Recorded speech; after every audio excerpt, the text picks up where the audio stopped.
Bayan, next topic tayo. Ito naman. Pag-usapan naman ulit natin si Digong. Diyos ko, puro na lang Digong. Ma'am Marlene Ratuita, shoutout po. Ito pag-usapan natin mga kababayan. Pakinggan po natin itong isang kakamping na talaga naman napakatindi ng taong ito. 'Di ba? Isang kakamping vlogger na talagang derechahan kung magsalita.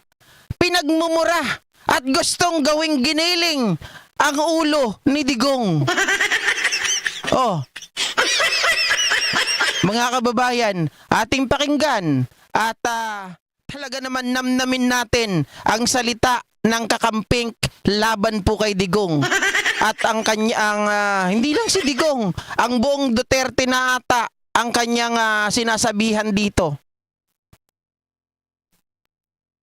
Niling lang ni Duterte ang Pilipinas, niling lang mamamayang Pilipino. Niling lang. Si Duterte pala ay makat-China pala ito. Alam nyo kasi kung bakit ako nagagalit kay Rodrigo Roa Duterte? Walang hiya po. Oh, biro man 30,000 Pilipino die or war on drug. Biro mo yan, mga duka, mga mahirap namatay sa war on drug. Pero ngayon, unti-unti nang lumilinaw ang katotohanan na si Duterte ay Lord over drug lord in Southern Mindanao. Yan ang isiniwalat ng original membro ng Davao Squad, si Arñas. Binulagar yan na itong si Rodrigo Roa Duterte ay criminal, drug lord. Oh, sinabi na yan ni Arturo Las Cañas, yung membro original Davao Squad, Arturo Las Cañas. Yan ang nagsabi niyan. At ito, Teka lang daw. Gusto nyo pa ng patalastas ha? Mga walang iya talaga kayo. Oh.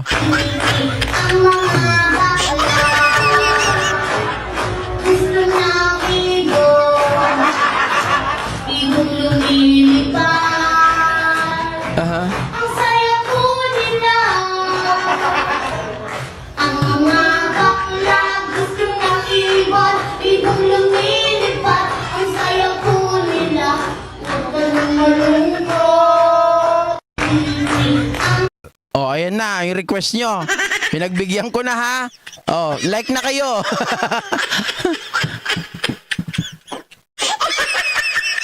si Pulong Duterte, itong si Pulong Duterte, si Paulo Duterte, smuggler ng shabu yan.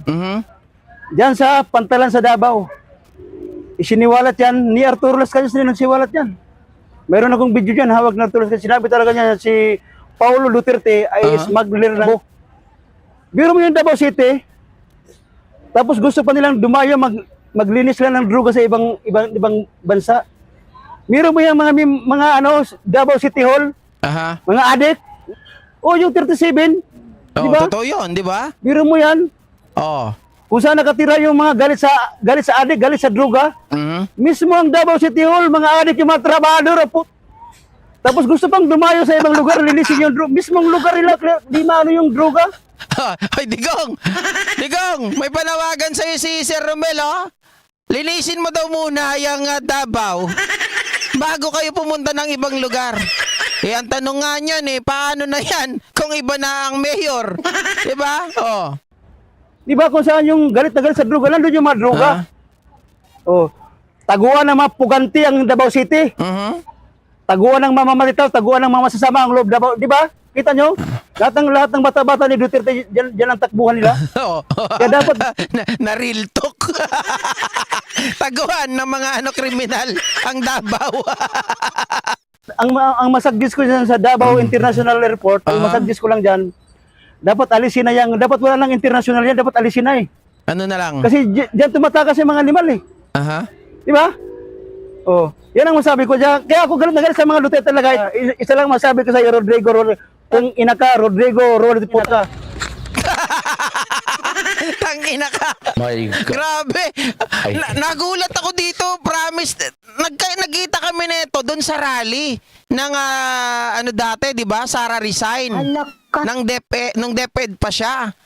Hindi ko alam na ganito pala to. Grabe magsalita. Diretsahan.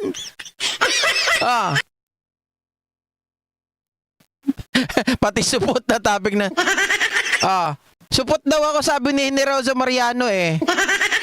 Okay lang supot, nakakabuntis naman. Utangin na, ang dami kang Pilipinong pinagbabatay. Hindi biro yun, mga mahirap, mga duka, namatay sa war on drug. Yan sa utos yan, di ba siya nag-utos yan? Kaya marami nagtatanong sa akin, bakit galit na galit ako kay Duterte? Kasi pro-life kasi ako eh. Mahirap lang ako, dukha lang din ako. O nakita nyo, nagsisinyas lang ako. Nakita mo naman ako, may tali pa yun na plastiko. Okay, wala akong sinturon. Kinari ako ng plastik yan. Oh.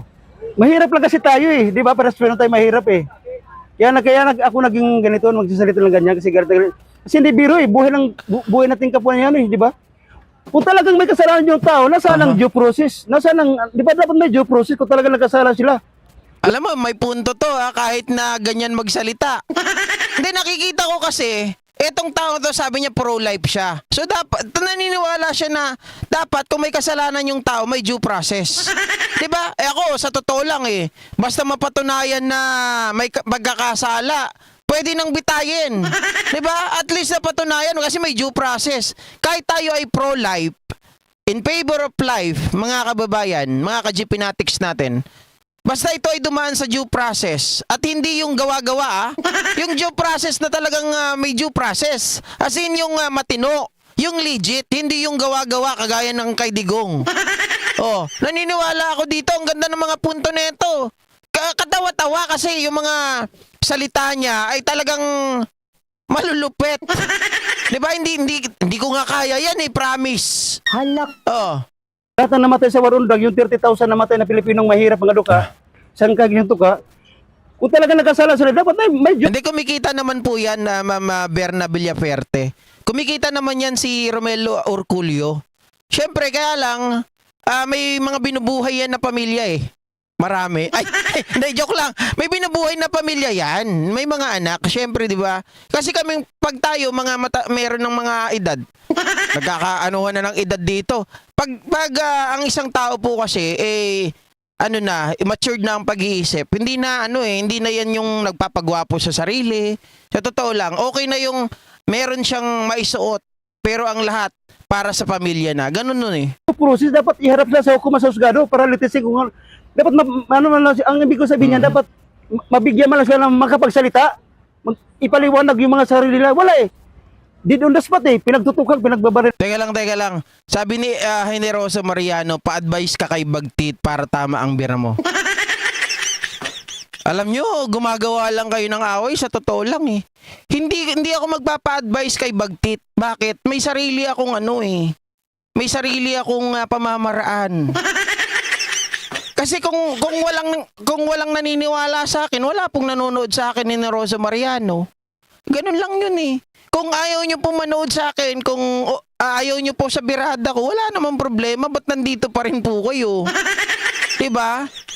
PBBM supporter po ba kayo? Pero bakit ako ang binabanatan nyo? Meron po ba kayong problema sa akin? Ha? Kasi ako kahit magkakaaway sila ni Tita Carclea, hindi ko po sila binabanatan, hindi po ako bumabanat. At hindi ko po gagayahin ang banat ng iba dahil may sarili po akong banat.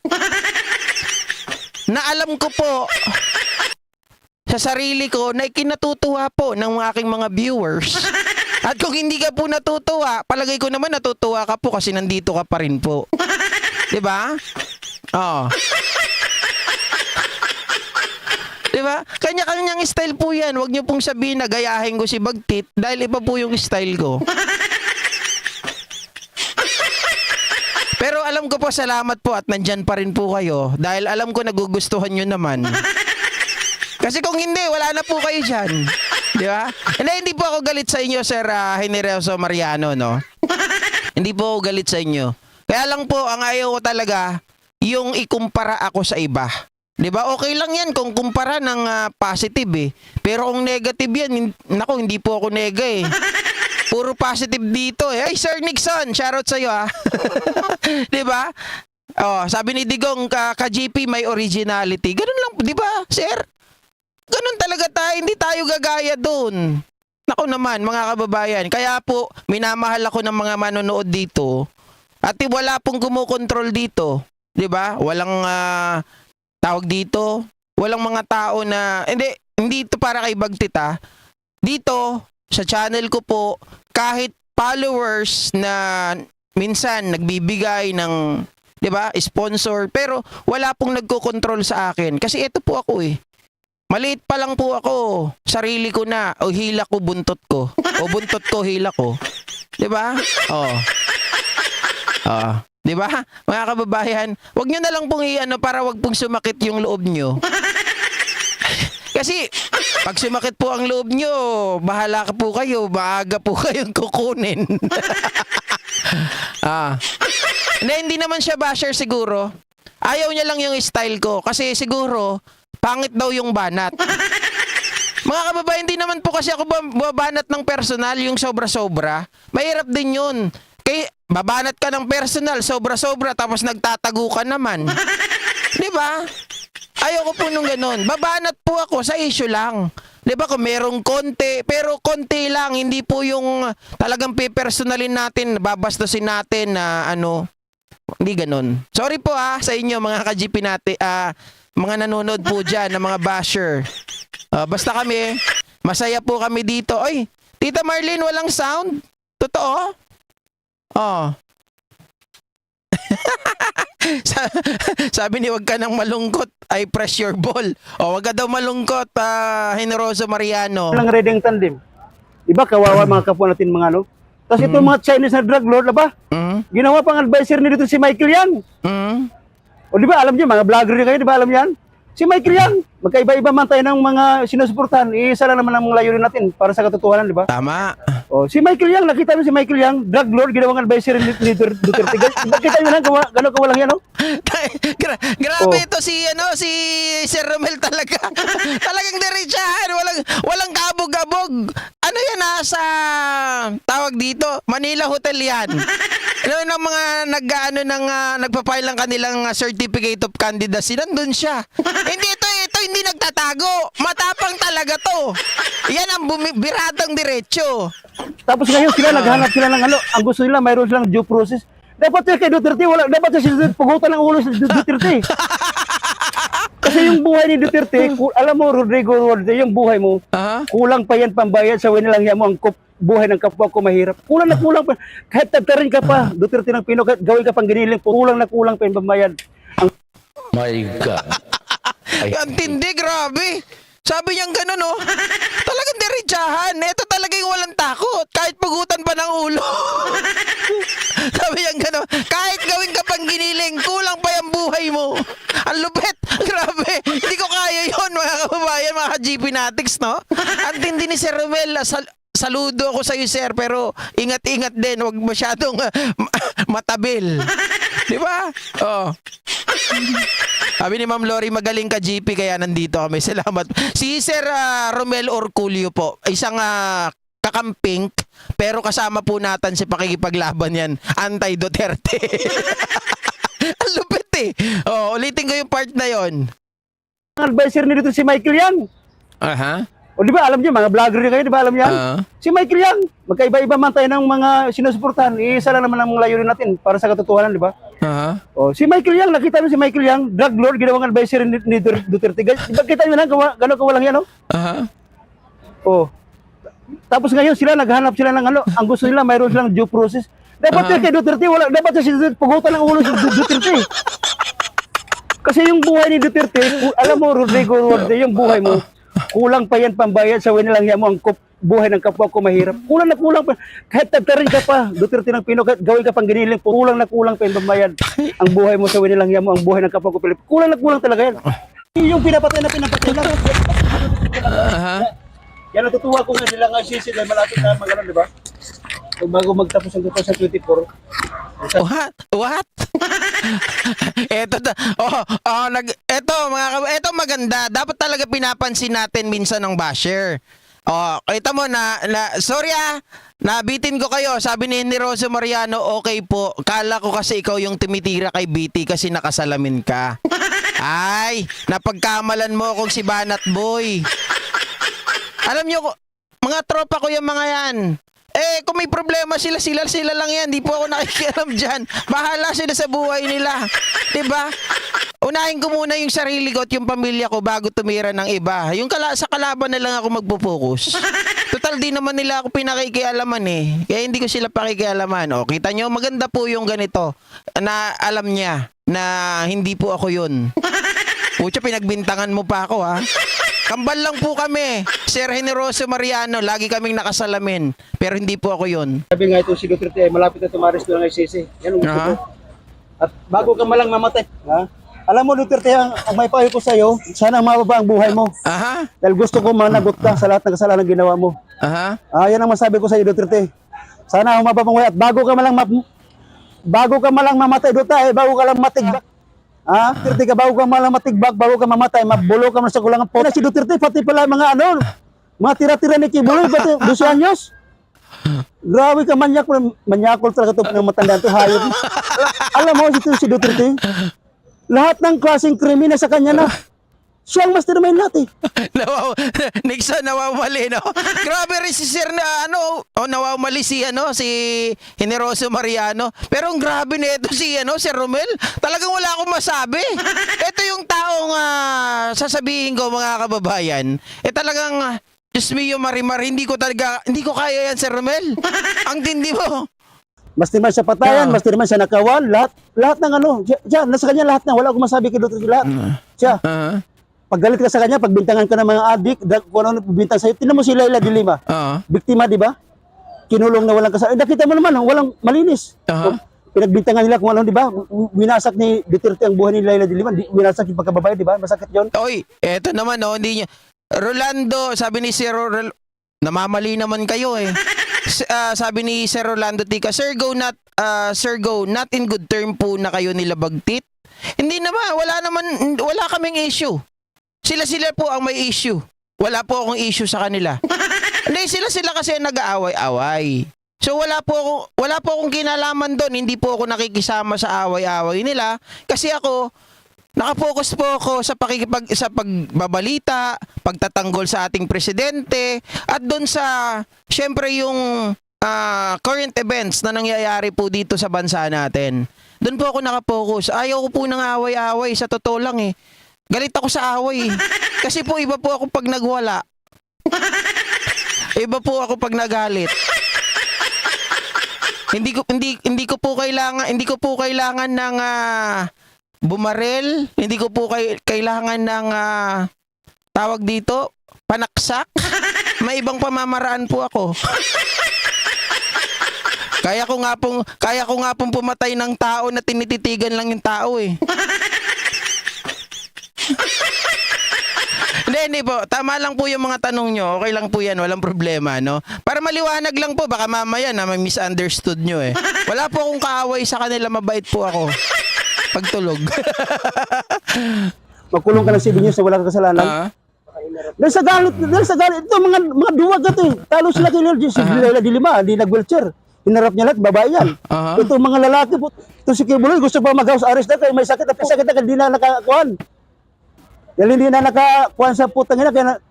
Yan ang sinasabi ko.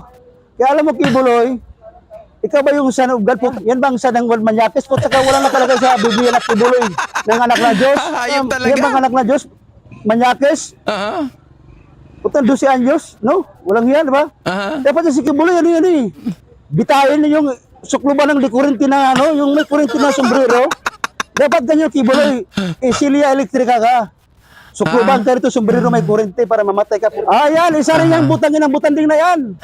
Hari Roque ng tubol na butanding na budlot ng tiyapo. Teka lang. Patalas na muna tayo kay Harry Roque. Grabe, ang init ng usapin dito. Nagulat talaga ako mga GP, ang tindi na ito ni Sir Romel talaga. Walang awat. Pasawin ko muna si Roque. Baka mamaya mabugbog ng gusto eh. Ang mga bakla gusto na bigong lumilipad. Ang saya po nila. Ang mga bakla gusto na ibon, bigong lumilipad. Ang saya po nila. Huwag ka nang malungkot. Hoy, grabe kayo. GP, may lahi ka pala ni Medusa, hindi. Marunong akong nanggagamot ako mga kababayan dati. Bago pa ako napunta sa politics, ang content ko nga dati, di ba, karunungan at kalaman. Tungkol sa pangkukulam, tungkol sa manggagamot, manggagaway, mga anting-anting, yun po. Pero hindi po ako yung hindi po ako nasa kabilang panig ha. Tandaan nyo po, hindi ako nasa kabilang panig. Okay. Sige, balikan natin yung kay kanina Sir Romel. Grabe talaga to si Sir Romel, ang tindi.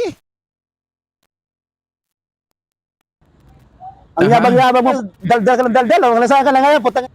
Meron pa kayong account ng jowa mo si Lacerda, putang. Malaki ba yung voter na? Nang harirugi ka. O nasaan ka na ngayon, nagtatago ka na. Ngayon, ang balita ko, hindi yata inano ng Supreme Court, yung inano niya. Di ba sabi niya, lalabas lang siya pag inano ng Supreme Court. Ang balita ko yata parang hindi yata kinatigan ng Supreme Court yung hinihiling niya. Grabe, no? Kaya ngayon, harirugi, lumabas ka na, putang. Idaldal mo na yun. Ang sabi mo, what leadership president mo ngayon, nasaan na yun? Akala ko ba what leadership president mo Marcos, yun nasaan na ngayon? Si President mo Marcos, hindi pumapatuloy, tahimik lang pag gumalaw yan. Hindi nagpapalatay, ito mga to, madaldal eh. Wala, isa rin yan, hariruki na yan. Tapos ngayon gusto niya, tapos ngayon sa aming mga kakampi kasi ako. Ngayon gusto niya humingi sa aming tulong po. Pagkatapos mo, walang yan si Atty. Leni Robredo sa mga mga dilawan ka, hingi ka ng tulong sa amin. Manigas ka, hariro kita. Alam mo, hariro kitang tubol, manigas ka po, masabi ko sa iyo. Hindi kami kakampi sa iyo, putang. Akala mo, makakalimutan namin ang ginagawa sa inyo. Ay, ang pag-aalam ko noon, dapat hindi tinanggap yun kasi ang sabi kasi ni Barry Gutierrez, bigla na lang daw yun pero sabi ni Senador Antonio Trillanes, hindi daw talagang tudis yata, mayroon na pinag-usapan. Dapat hindi na tinanggap yun na Atty. Leni Robredo. Kasi kumbaga sinamantala rin ni Sara eh. Walang hiya talaga yun eh. Pero wala, nandun na tayo, wala na tayong magawa, nangyari na yan, di ba? Pero kahit bumisita siya doon, hindi niya makukuha ang mga suporta ng kakampi, hindi talaga. Hindi namin makakalimutan ang ginawa nila hanggang ngayon. Wala, galit na galit talaga ako sa mga Duterte po. Lalo na yan si Baste, isa tatakbo raw senador niya po. Naku, wag na, tama na. Wala na, no to Duterte again. Sir, ngayon darating na alalan po, meron pa yung panawagan sa lahat natin mga kababayan. Ang panawagan ko ngayon sa darating na 2025 senatorial election, at hindi lang, pati yung mga mayor nyo, kung sino man yan, pumili kayo ng maayos. At saka yung bagay, wala tayo eh. Kahit anong mo tayo, maraming mangmang na Pilipino eh. Iwan ko, pero kahit may mga kaso na, binoboto pa rin. Ba't gano'n, no? Wala talaga, kahit anong sabi mo dyan. Mamaos ka na lang talaga ang Pilipino, karamihan talaga, mangmang, hindi naman lahat karamihan lang. Kaya ang maipayo ko lang sa kanila, pumili kayo ng mabuti at saka yung may magandang track record. Wag na yung may mga track record na mga kasi karamihan kasi ngayon, ang daming Yan si Lito Lapid, dako. Opo, si Romel Orculio po to. Tama ba ako? Orculio ang apelyido niya. Ang tindi. Talagang nagugulat ako kasi mas matindi pa ito kay Percy Lapid. Wag naman sanang ma-Percy Lapid, mga kababayan. Kasi yung dating nagtatapang-tapangan, sino yun sinasabi ko ngayon? Kilala nyo siguro yun ha. Yung nagtatapang-tapangan na nagtatago, si Epifanio Labrador. Mukhang bumaliktad na. Ito si Sir Romel, mga kababayan, matapang, hindi nagtatago. Diba? Talagang real talk. Talagang hindi lang real talk, fast talk. Diba? Talagang mga kababayan, kumbaga para sa akin, yung mga sinasabi niya naman, meron pong mga basis base dun sa mga witnesses against the Dutertes. Oh. Yung mga nakukulong, sir, na binoto pa rin. Samar ba? Wala nga eh. Iwan ko ba't ganun pa rin ang mga Pilipino. Ang tanong ko lang, sir, tanong lang ako. Yung si Trillanes kasi nakulong, pero binoto pa rin yun siya eh. Di yung pagkakulong niya, iba yung kaso niya eh. Hindi sa pagnanakaw, hindi sa pangulimbat na. Wala talaga, iba yung kaso niya eh. Di ang usapan nun, nakulong lang. Nakulong siya dahil nga nakita niya kasi si Gloria na. Kaya nga nagkalisa sila kasi ito si Gloria kasi isa rin itong unano na ito eh. Yan, dati nakapasok ko sa Malacanang dyan. Kasi magka-Gloria rin ako dati. Nakulungan kami sa Sambida dyan dati kasi lumusob yung mga pro-Irap dyan. Nakulong kayo? Nakulong kami dyan mula gabi hanggang madaling araw. Umaga kami nakauwi hapon na. Naalala nyo natin yung mga puro-Irap lumusob dyan sa aming Jola. Pinagtataw yung mga kusi pero susunod. Nandiyan kami sa loob ng Sambida noon. Doon kami Oo. pinadanig. Kita nyo mga kababayan? Eh di tama nga ako sa research ko. Ali si Rona, tama ka Sir GP. Sinearch ko yung coach ng bayan, nandun nga ang post, nandun si Rocky nung September 9. Oh, kita nyo? Philip Salili, shoutout. Gloria sa likod ng Ilog Pasig. Pinasakay kami ng bangka ron. Sabi ni Gloria, dito kayo dumaan sa likod kasi magkasalubong yun puro irap. Ganyan. Kaya wala man kumasabi kay Senador Trillanes kasi yung kaso kay Senador Trillanes, wala kumasabi. Hindi naman pandarangbong, wala eh. Hindi nga kaya ni Duterte si Trillanes eh. Mhm. Ang kinakaya ni Duterte yung mga babae. Kung nakita mo naman, nakaya ba ni Duterte si Trillanes? Hindi. Oh. Gusto nga buhayin ni Trillanes yung kaso gusto ni Duterte buhayin yung kaso ni Trillanes. Oh. Eh ngayon, binasura na ulit ng Supreme Court, di ba? Oh, nakita nyo na, di ba? Kaya wala akong masabi. Talagang talagang Teka nasa... lang, Sir Romel, sabi ni Nelia Presnoza, para akong nakikinig kay Bato, kaboses niya masyado. Hindi po, pumikit po kayo. Magkaiba po sila ng boses. Si Bato kasi, mga kababayan, duwag yun. 'Di ba? Si Romel Orculio, matapang, tunay na maisog.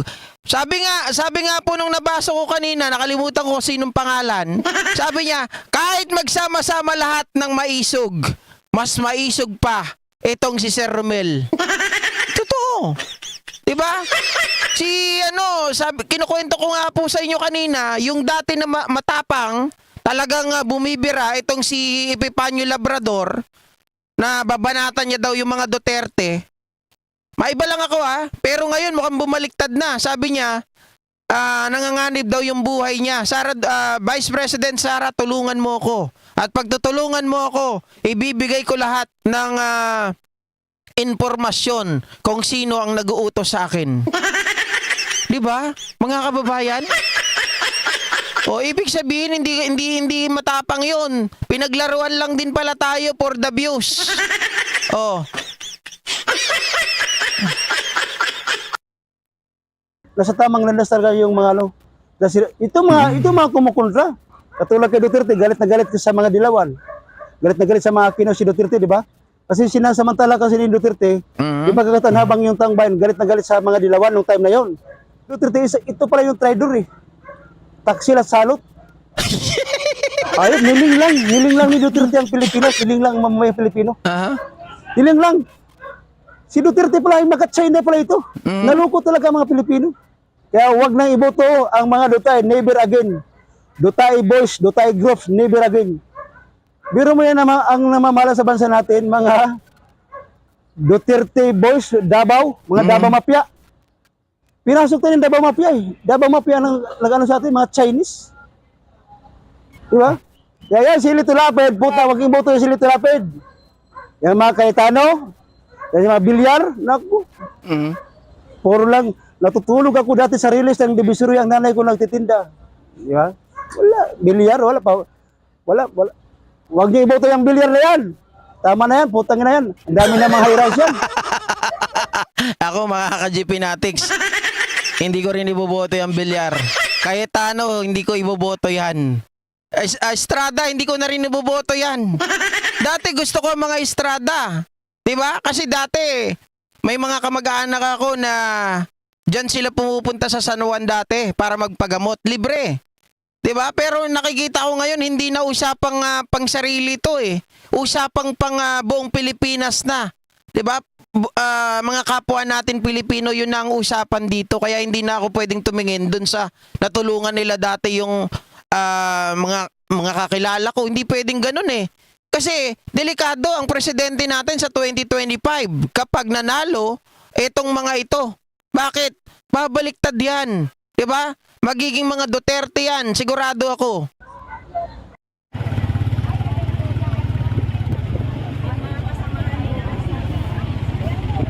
Oh. So, dun lang mga kababayan.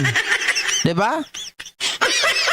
Wala daw siyang katiwa-tiwala sa mga bilyar. Oh, kahit ako rin naman, hindi ako naniniwala eh. Sabi ni Sir Rolando Tica, Sir GP, wala po talaga akong kabilib-bilib dyan kay Epipanyo Labrador na yan. Ilang panahon lang. Ako, sa totoo lang, parehas po tayo, Sir Rolando Tica. From the beginning, hindi po ako naniwala dyan. Kasi, nung sumikat yan, nag-umpisa yan sa Facebook. which is nandun din po ako namamayagpag na binabanatan niya itong si Tebes. Pero nagtatago, 'di ba? Kasi pag tayo nagtatago, ako nakasalamin ako, naka-bird ako, na meron akong nakikita nyo naman, 'di ba? Meron akong bigote, pero nakikita nyo, nagpapakita naman ako ng original na mukha ko kapag kasi ito tinatakpan ko lang yung mukha ko tinatakpan ko lang ng bigote. Pero the rest, totoo na yung nakikita nyo sa akin, yung salamin, 'di ba? Alam nyo naman kung bakit ako nagsasalamin. Pero hindi ko tinatago yung sarili ko kasi alam ko hanggang saan hangganan ng pagtira ko eh. Sila, tapang-tapangan, kung bumanat, todo-todo. 'Di ba? Unang-una, kwento ko sa inyo. Bakit itong si wala akong katiwa-tiwala. Etong si Epipanyo Labrador. Ito nakarating sa akin, totoo to. Totoo to. Kasi yung sinabihan nito, yun mismo nakausap ko. Sabi sa kanya, "Ma'am, ilakad mo naman ako kay speaker." Kay speaker daw. Di ngayon, nilakad. Ano yung lakad? Sabi niya, "Ma'am, hingian mo naman ako kay speaker ng tawag dito, generator." Totoo to Hingian mo naman ako ng generator, pambili ng generator. Dahil nga syempre mga kababayan, nakakaawa din, 'di ba? Merong may tao, hindi naman kay speaker talaga yung nakausap. Merong tao na nag-volunteer na lang. Sige, anuhan natin. Kailangan ba talaga nila doon sa lugar nila ng generator kasi walang ilaw? Lagi walang kuryente, nakakaawa nga. Pero sige, hingiin mo yung address at ipapadala ko na lang doon yung generator. Ang sabi po niya, ay wag na lang po, wag na lang generator. Ako na lang po ang bibili. Worth 100,000. Samantalang ang generator na hindi maingay, na kaya nang pwedeng magpaandar ng 1,000 watts. 'Di ba? Nagkakahalaga ng 29,000 to 36,000. Kung 100,000 yun, mga ka-Jeepinatics, aba, may kupit. 'Di ba? At saka nagtataka ako, nung nagbigay ng address, ang nakalagay doon, tapos yung pera pa daw na papapadalhan ay pangalan ng babae. 'Di ba? Bahala na kayo mag-isip dyan. 'Di ba? Napakatindi, mga kababayan. Sabi ni Yaya Marbel, kagulat nga Kuya GP. Anong nangyari kay Epipanyo? Hindi ko rin po alam. Kasi isa sa inyo, nanonood din dito ngayon, ang nagpadala po sa akin. Hindi ko pa nga napapanood ng buo kasi naging busy pa ako. Pero, matindi talaga. Talagang ang ano ko doon, bumaliktad na. 'Di ba? Bumaliktad na. Hi Sir Red. 'di ba? 84K, 3 bahay na yung hinihingi po mga ka-Jeepinatics sa 100,000 at ang gusto cash. Cash. Hello, Romnet Alcantara. Hello, Idol. Way from Greece. Thank you so much. Ma'am Judy Batan, 'di ba?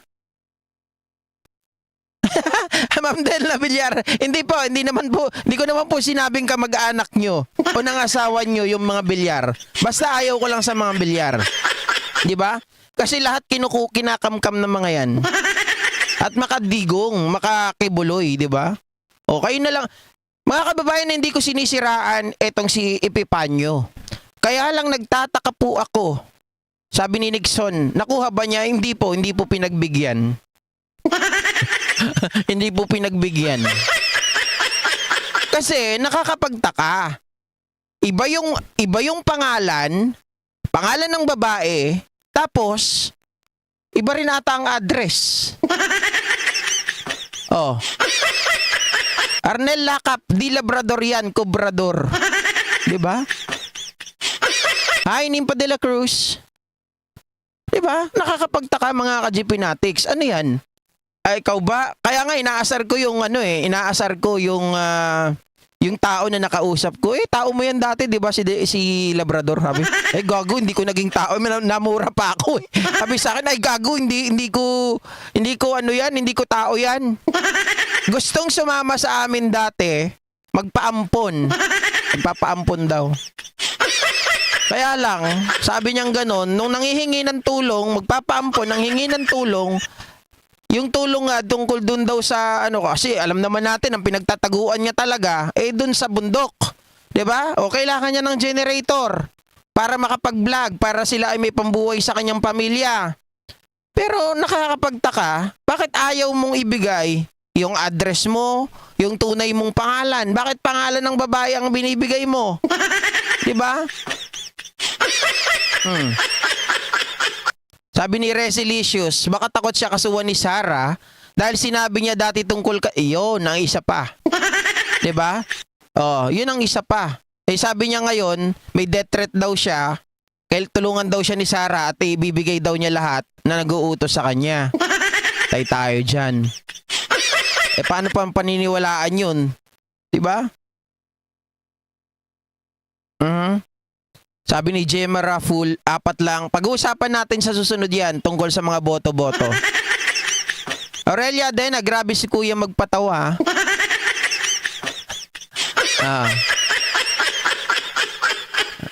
Ayaw ko yan sa mga yan. Mga Cayetano, Villar, Estrada, ayaw ko na. Although na kami talaga nasubukan namin ang mga Estrada nung nakaupo pa. Libre talaga ang paggamot sa San Juan. Diba? Net Benson, bundok na maraming. Ako sa totoo lang etong sila Labrador, nakita nyo ang daming mga views niyan. Ako, nung panahon ng kampanya, wala pa yan sila. Samantalang ako, sa loob ng simula 2021 na sumama ako bilang isang pro-government vlogger, no? Hindi pa, kasi pa lang, tumatakbo pa lang si Presidente. 5 beses ako na-demonetize. Tapos, mga kababayan, ang pinakamalaking kinita ko nung ako po ay nagbablog sa politics, 9,000. Ang layo po ng kita ko noon nung ako po ay nagko-content pa ng karunungan at kaalaman. Yung original, bago nag-politics, kasi same channel lang din yun Kumikita ako ng 45,000 to 55,000. Kaya nga nung time na yun, hindi pa kumikita si JDB ng malaki. Sa akin yan nangihiram dati. Ganyan kami magkaibigan. Hanggang sa lumaki na yung channel niya. Kaya nung nagkaroon ng politics, simula na ng campaign period, sumama po ako. Pinakamalaking kinita ko, 9,000. Dahil lang yun sa nagpapakulay. Pero dun sa views, wala. Maliliit ang views ko noon. Pero ilang beses po ako, 5 beses po ako na demonetize. Tapos yung pang-anip, yun yung kahuli-hulihan na terminate yung channel ko. Pero never, ever po ako nang hingi ng tulong kahit kanino. Hindi ako nanghingi, hindi ako nagpabayad, o walang nagbibigay sa akin. Meron man mga pa 1,500, pero hindi po yun mas makakasustain. Pero nagtiis ako. Kasi dati may ipon pa naman ako kahit papano doon sa dati kong channel. Bago ako nag-politics yun, nahugot ko ng konti-konti yun. Hanggang sa makapag-sustain. Tapos nung nagpalit ako ng channel dahil na-terminate na nga, may nakapasok naman na hacker o napunta ako sa Facebook. Pero hindi ko ginawa yung kahit na ma-terminate ako, ma-demonetize. Ito yung 2.0 na demonetize. Hindi po ako yung tatawag sa viewer, tatawag dito sa ating mga follower, manghihingi ng tulong. Hindi po. Hindi ko ginagawa yon. Kahit mangutang. Actually, may sinabihan ako isa na kung pwede ako manghiram. Kaya lang, meron atang operasyon, hindi ko na tinuloy. Sabi ko, wag na po. Sabi kong ganun, may operasyon, unahin nyo na lang po yan. Kasi yun yung time na walang-wala na talaga ako. 'Di ba? Pero isang beses lang at hindi rin natuloy. Wala po akong ibang sinabihan na pahiram ng pera, pahingi ng ganito. 'Di ba? Wala na kami, hindi ko po inasa yung pamilya ko diyan. Sila ang lalaki ng ang laki ng channel, 100 plus subscriber, ang lalaki ng mga views. Dito nga lang alam nyo mga kababayan, 10,000, 20,000 views sa isang video, kung maka 5 video ka sa isang araw, lagpas 50,000 na ang kita niyan sa isang buwan. Kaya tapos sila nanghihingi pa ng tulong na ganon. Diba? Ibang usapan yun. Ang matitindi. Oh. Ako noon, nagagawa, 9,000 lang ang kita, nagagawa pa namin ni JDB na magkawang gawa. Namimigay kami ng bigas gabi-gabi. Ikot kami dyan sa mga kalye. Oh. Sila, nanghihingi lang. Leticia Fernando, ayos din, 100,000. Wow, hanep. Army Aloba, kaya ayaw ko manood kay Labrador, kunwari matapang bandang huli hingi ng ayuda. Yun lang, di ba? Ayun, sabi ni KGB spy, bakit na-terminate? Dahil po yan sa word na NPA. NPA. Ayaw ko sabihin ng diretso. Baka madali tayo. NPA. Ha? Yung mga NPA dyan. Or yung NFA. Dahil yun kay Loren Legarda, ng after ng eleksyon, dahil pinagtatanggol nga po niya yung NPA, doon tayo nadali. Sabi ni Ma'am Lilia, tama ka dyan, stay as you are, you have your own style, salutes. Alam nyo, syempre, mga kababayan, pinakinggan ko rin po kasi yung tinig ninyo. 'Di ba? Kasi nung ako wala akong tawa-tawa dito, masyadong tawag dito boring. Sabi ko, itong mga ito, sila ay karaniwan nasa ibang bansa. Tapos, ang balita natin dito, masyadong hard na. Masyadong masakit sa ulo. Nakakaasar, nakakapikon na. Bakit hindi natin daanin sa masayang paraan? Sabi ko, bakit hindi ko ilabas yung ako talaga? Yung naturalesa ko. 'Di ba? Na tumatawa, masaya, nagbibigay ng ligaya. Ibang ligaya ha. Ngiti at saya. Hindi yung ligaya na nagpapaligaya. Baka sabihin niyo sa akin, hoy, ikaw si Ligayo. Ang lalaking walang pahinga. Hindi. Sir Rolando Tica, saludo po ako sa inyo, Sir GP. May mabuti po kayong kalooban, kayo may pagpapala po na darating sa inyo. Salamat po sa lahat ng mga naniniwala. Alam ko lahat naman ng mga nandito ay naniniwala po sa akin. Sabi ni Antonio Marcos, yung matandang Cayetano mayabang. Dati akong porter sa NAIA Terminal 1. Gusto ko siya ang mauna sa pagpasok sa loob ng airport. Ma'am Melanie Enriquez, good evening Don, pro-Filipino. Thank you so much. Rani Shera. Okay, next topic. Tumatagal tayo, no? Sarap ng usapan ng ganito. Pag nasa bahay ako, enjoy na enjoy ako eh. Kaya lang, di natin pwedeng alisin dahil sabi ko nga po sa inyo, may mga nagpapa-unlock sa ibang lugar. Diba? Nagpapa-unlock na tayo po ay imbitahan, hindi naman tayo pwedeng tumanggi. Sino ba naman ang inyong abang lingkod? Diba? Ibig sabihin, pag tayo po